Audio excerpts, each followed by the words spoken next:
সজারু ও তার বেরিফল।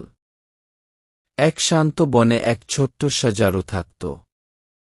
সে প্রতিদিন সকালে উঠে লাল লাল বেরিফল জোগাড় করত।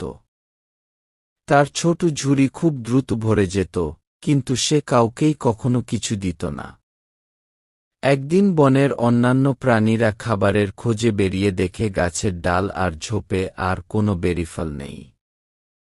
খরগোশ, কাঠবিড়ালি আর পাখিরা ক্ষুধায় হতাশ হয়ে দাঁড়ায়, আর সজারু তার সব বেরিফল শক্ত করে নিজের কাছে ধরে রাখত। পরে বাড়ি ফেরার পথে তার ভারী ঝুড়ি ফসকে যায়, আর সব বেরিফল গড়িয়ে নিচে পড়ে যায়। সজারু দুঃখে বসে কাঁদতে থাকে।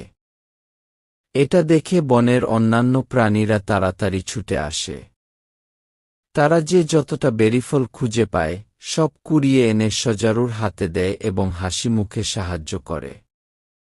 সজারু অবাক হয়ে ভাবল, আমি তো কখনো ওদের সঙ্গে কিছু ভাগ করতাম না, তবু সবাই আমাকে সাহায্য করছে, কি তার মনে অনুতাপ আসে। পরদিন সকালে সে সবাইকে ডেকে এনে খুশি মনে তার বেরিফল ভাগ করে দেয়। বন যেন হাসি, বন্ধুত্ব আর আনন্দে ভরে ওঠে, আর সজারু শিখল, ভাগ করলে মন আরও বড় হয়। যদি আমাদের ভিডিওগুলো আপনাদের ভালো লাগে, তাহলে দয়া করে একটি লাইক দিন এবং আরও সুন্দর কন্টেন্টের জন্য আমাদের চ্যানেলটি সাবস্ক্রাইব করুন। আপনাদের সমর্থন আমাদের জন্য অনেক মূল্যবান।